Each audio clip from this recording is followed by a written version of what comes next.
deep in the Amazon rainforest, where nature's secrets still remain hidden from the eyes of the modern world. A story was brewing that would change the course of humanity. The year was 2045, and the world as we knew it was on the brink of an unprecedented transformation.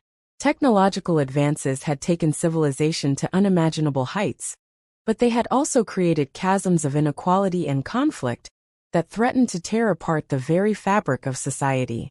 Amidst this turbulent landscape, a group of scientists, explorers, and visionaries embarked on a mission many considered impossible: to discover the secret of eternal life hidden in the heart of the largest rainforest on the planet.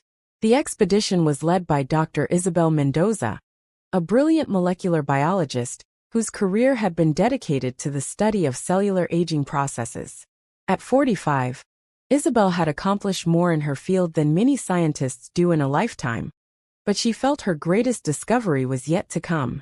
At his side, as second in command, was Dr. Alejandro Ruiz, a geneticist whose pioneering work in DNA editing had earned him both praise and controversy in the international scientific community.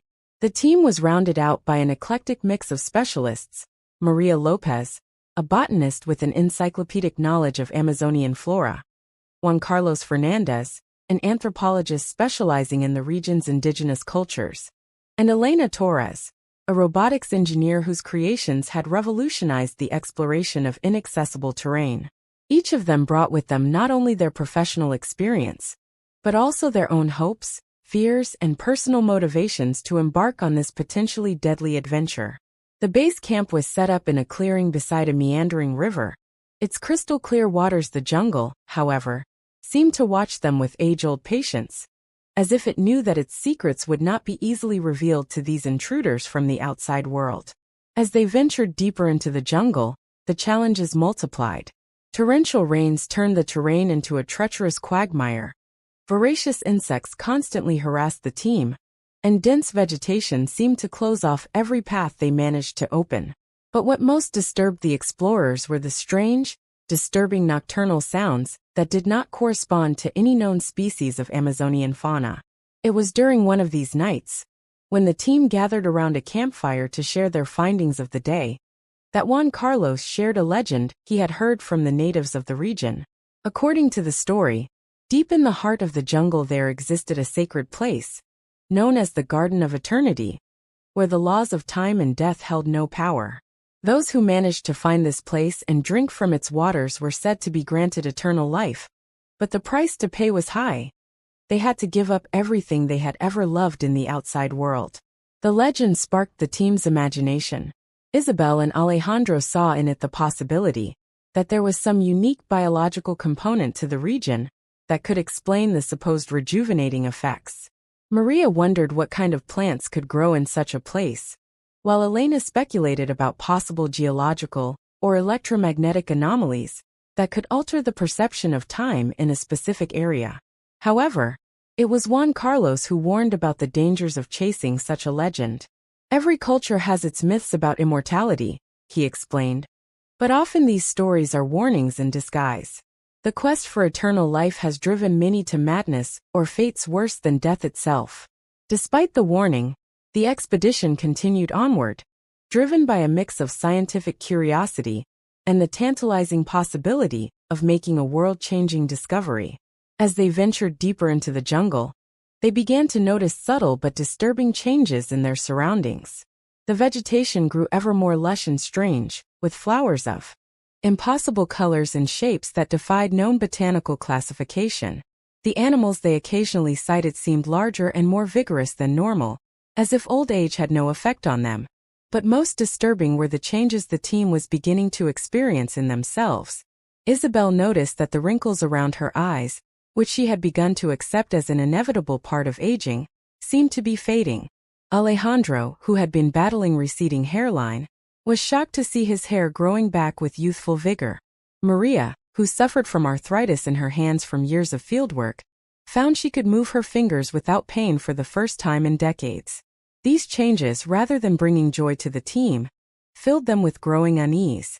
Were they really getting closer to the legendary Garden of Eternity? And if so, what would be the price to pay for this seemingly miraculous gift? Tension in the group began to grow. Elena, the most skeptical of the team, insisted that there must be a scientific explanation for the phenomena they were experiencing. She proposed the theory that there might be some kind of radiation or chemical compound in the air that was affecting their bodies in unforeseen ways. However, their instruments were not detecting anything out of the ordinary, which only added to the mystery. Juan Carlos, for his part, grew increasingly withdrawn and nervous. He spent hours speaking in whispers with the native guides they had hired, his face darkening with each new piece of information he received. One night he finally shared with the rest of the team what he had learned. The elders of the local tribe speak of this place as a forbidden zone, he explained in a grave voice. They say that those who go too far into the wilderness never return, or if they do, they come back changed in ways that go beyond the physical. They speak of a loss of soul, of people who return with no memories, no emotions, empty shells of what they once were. Juan Carlos's words fell like a weight on the group. For the first time since the expedition began, the possibility of turning back was seriously considered. However, Isabel, driven by a mix of scientific curiosity and a growing personal obsession, insisted on continuing. We are on the verge of something revolutionary, she argued. If there really is a fountain of youth or longevity here, we could change the course of human history. Imagine a world without degenerative diseases, without the fear of premature death. Isn't it worth taking some risks for such a discovery? His words resonated through the team, rekindling the flame of ambition and hope that had brought them here in the first place. They decided to continue, but with greater caution and establishing stricter safety and communication protocols.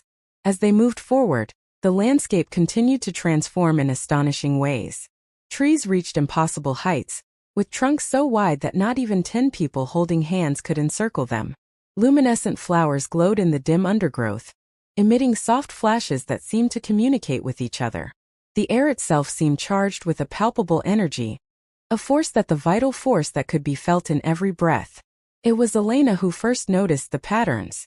Using her exploration drones equipped with advanced sensors, she discovered that the vegetation did not grow randomly, but rather followed intricate geometric designs that only became apparent from the air.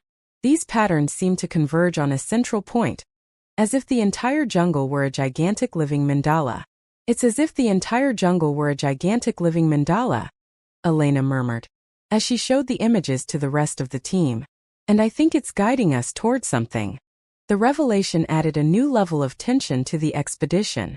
They no longer felt like explorers in uncharted territory, but like guests or perhaps prisoners, in a living conscious realm that watched and directed them according to its will. As they approached the center of the patterns, the changes in their bodies accelerated. Isabel noticed that an old scar from her childhood had completely disappeared. Alejandro discovered that he could read without glasses for the first time in years. Maria felt an energy and vitality she had not experienced since her youth. But along with these physical changes, they began to notice alterations in their minds and emotions. Memories of their lives before the expedition began to blur, as if they were seeing through a fogged-up glass. The motivations that had driven them to undertake this journey seemed increasingly distant and irrelevant. Juan Carlos was the first to express his concern. "We are losing something fundamental," he said one evening, as the team gathered around the campfire. "I can feel my connections to the outside world fading away. It's like I'm forgetting who I really am." The others nodded silently, acknowledging that they had experienced similar sensations. The initial euphoria over the physical changes had given way to a growing sensation of loss and uprooting. It was in that moment of collective doubt that they heard the chant. It was an ethereal melody, indescribably beautiful, that seemed to come from everywhere and nowhere at the same time. The sound enveloped them, penetrating to the very depths of their beings, awakening emotions and sensations they had not known could exist. Without saying a word, as if moved by a will other than their own, the team stood up and began walking toward the source of the chant. The jungle seemed to open up before them, revealing a path lit by bioluminescent flowers that pulsed in time to the melody. They walked for what might have been minutes or hours. Time had lost all meaning. Finally, the path led them to a perfectly circular clearing, in the center of which stood a colossal tree. Its roots spread like rivers throughout the clearing, and its branches seemed to touch the sky itself. At the base of the tree, a fountain of crystal-clear water gushed forth, shining with an inner light, forming a small pool at their feet.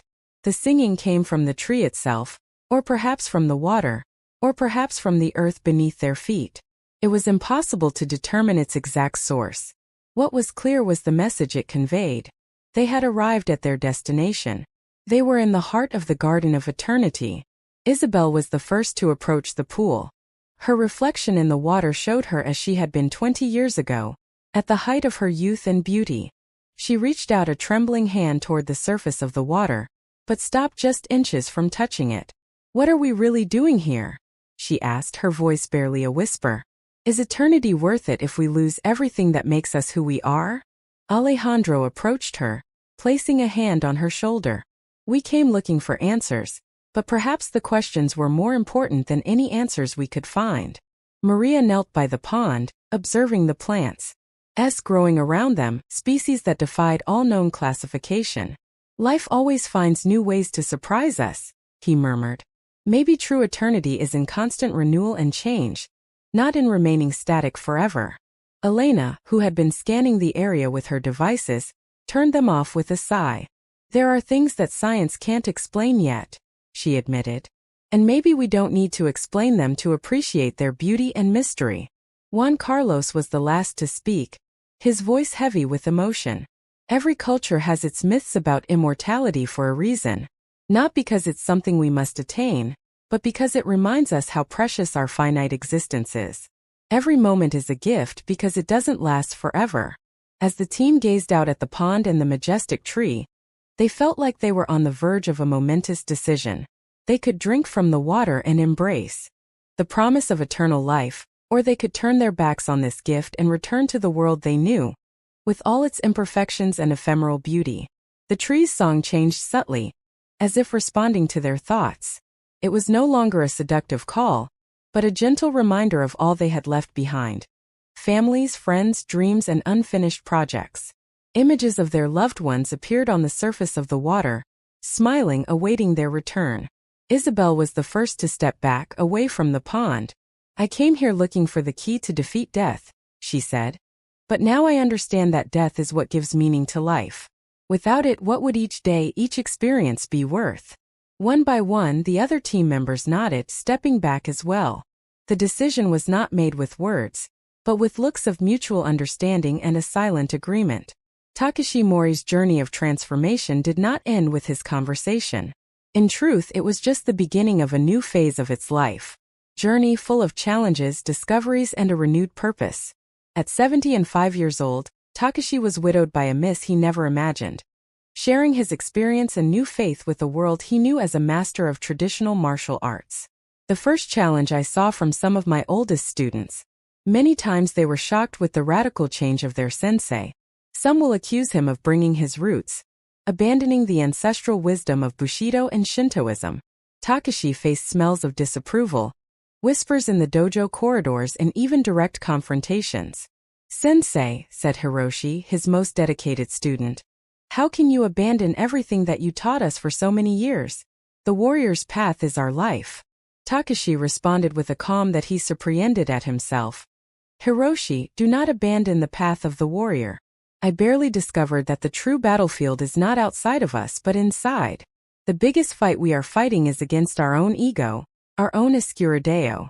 In a few years, Takashi began to integrate his new spiritual knowledge into the practices of the dojo. He introduced moments of reflection before 2 training sessions, encouraging his students to seek not only technical perfection, but also purity of heart. The meditations, previously focused not only on mental discipline, now included concepts of gratitude, forgiveness, and love for the near future. All oil must be removed immediately. Takashi saw his number of students decrease drastically in the first few months. Those who succeed, however, will begin to experience a transformation of their own. Stories of changed lives, restored relationships, and an inner peace once again discovered come to light. One day during a classroom, Takashi shared a new perspective on the concept of force. "For years, I have taught that we forcibly see discipline, control, overcome physical limits. Now I understand that we truly forcibly see humility, love and the ability to forgive are. The strongest warrior is not the one who never fell, but the one who, even fallen, finds the courage to get up and continue in front, not out of pride but out of love. These words will deeply touch the hearts of your students. Many of us began to try for 2 hours of training, seeking advice not only about morning techniques, but about life, relationships, and spirituality. Takashi also faced challenges in his personal life. His family, deeply rooted in Japanese traditions, finds it difficult to establish his new faith. Your film is faster, Kenji. You must cut ties with him for a while. Pai, Kenji Spock e Apainfu confrontatiam. Você desonrou nossa família, nossos ancestrais. How can you abandon everything and what we accredit to Vamos? Takashi responded with tears in our eyes. Filio, don't smile at our family. I found a greater truth, a love that transcends our traditions. I am not abandoning our heritage, I am expanding. It took years of patience, unconditional love and instant prayers before Kenji began to open his heart.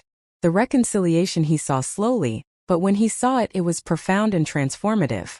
As soon as Takashi's impact extended beyond the dojo, he began to be invited to perform in schools, companies, and even in other dojos. His message of personal transformation is sought for a greater purpose that resonates with people of all ages and origins.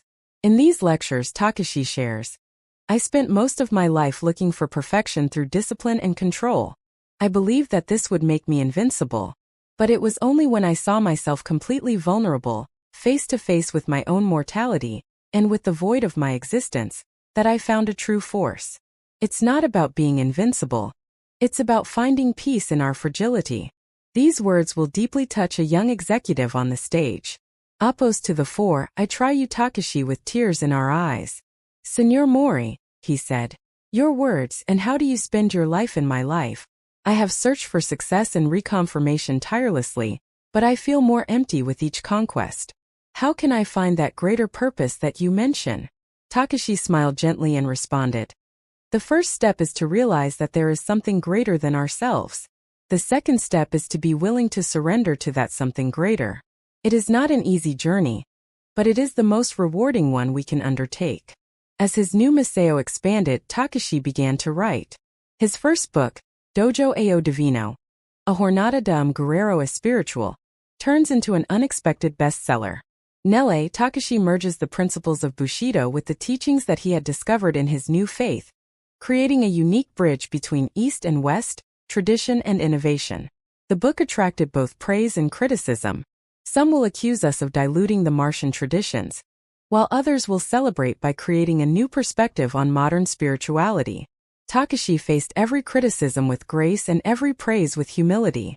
In an interview about the book, he declared, I am not here to raise a new religion or philosophy. I am simply sharing my day, in the hope that it may inspire others to seek their own truth.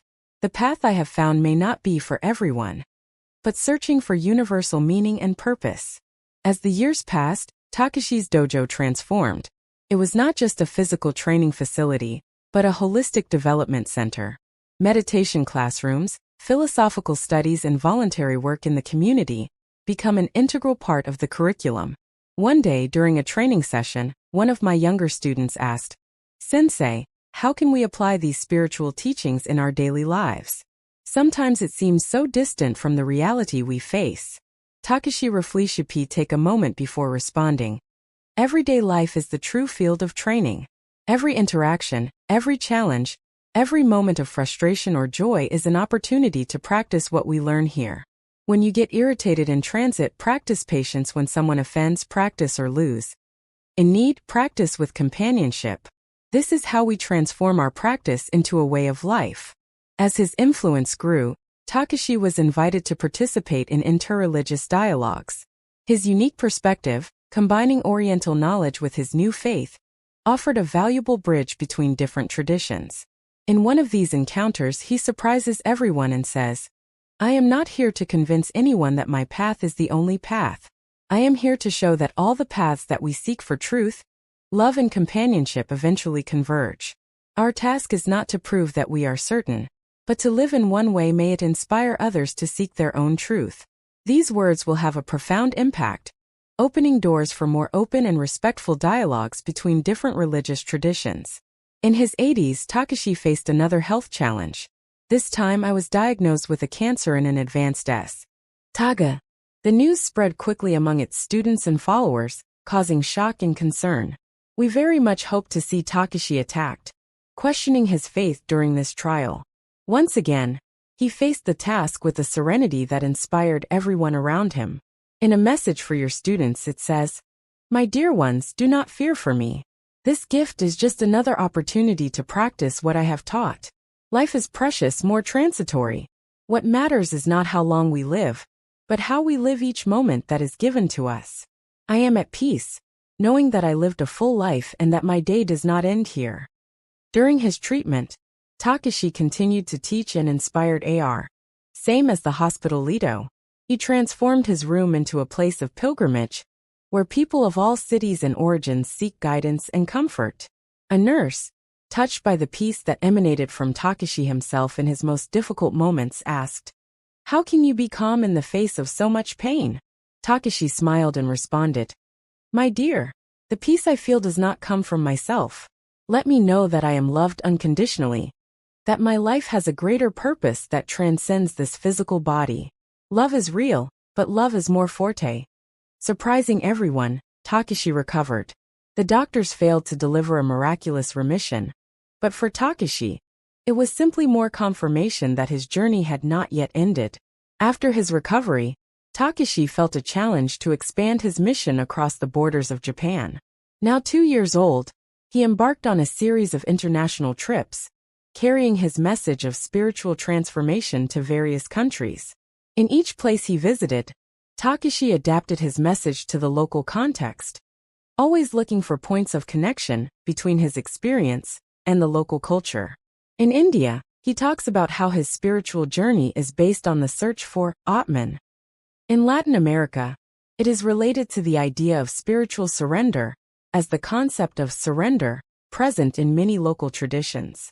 During a lecture in the United States, Takashi was asked how his message could be relevant in an increasingly secular and technological world. He responded, "Technology connects us in incredible ways, but it can also isolate us. Our desire for meaning, for true connection, for something greater than ourselves, is this desire that is ancient as much as humanity and current as the latest smartphone. Our task is to use our time tools to rediscover eternal truths." In his last few years, Takashi began to prepare for the next generation to continue his legacy. The selection, a group of dedicated students, not only skilled in the martial arts, but also deeply committed to spiritual growth. For these students, share it. What is happening to you is not just a technique or a philosophy. It is a way of life. Each voice will have its own day, its own struggles and revelations. My role will not give you all the answers, but it will inspire them to ask the right questions and search for the truth in everything. Osu Kuraso. In the 90s, Takashi Mori left this world. His funeral was an extraordinary event, bringing together people of various religions, nationalities, and origins. It was not a moment of sadness, but rather a celebration of a life lived with purpose and love. During the ceremony, Kenji, his son, now reconciled and transformed by the country's day, shared, "Mayupai lived 2 lives in one. First, he taught us strength and discipline. Second, he showed us love and grace. He left us not only with lessons on how to fight, but as an example of how to live." Takashi Mori's legacy lives on through his teachings, his books, and most importantly, through the transformed lives he touched. Its dojo, now run by its most dedicated students, is an international center of studies, combining martial arts, philosophy, and spirituality. Takashi's story, the traditional martial arts master of the spiritual warrior, serves as a powerful reminder that it is never too late for a profound transformation, that we search for meaning and purpose in a journey that lasts a lifetime. His last words, recorded by one of his students, perfectly summarize his philosophy of life. True victory is not about defeating an external opponent, but about conquering oneself. Our true power is not in controlling others, but in surrendering to something greater than ourselves. The true legacy is not in the titles that we have won in our lives, techniques that he masters ours, but not the love we share in the lives we touch. Lembermessi always. We are all warriors in a spiritual journey. Let's fight. Keep faith and above all love unconditionally. Thus ends but also continues the story of Takashi Mori, a man who lived the Antichrist, found redemption, and dedicated the rest of his life to sharing that light with the world. May your journey continue to inspire future generations to seek their own transformation and live a life of purpose and love.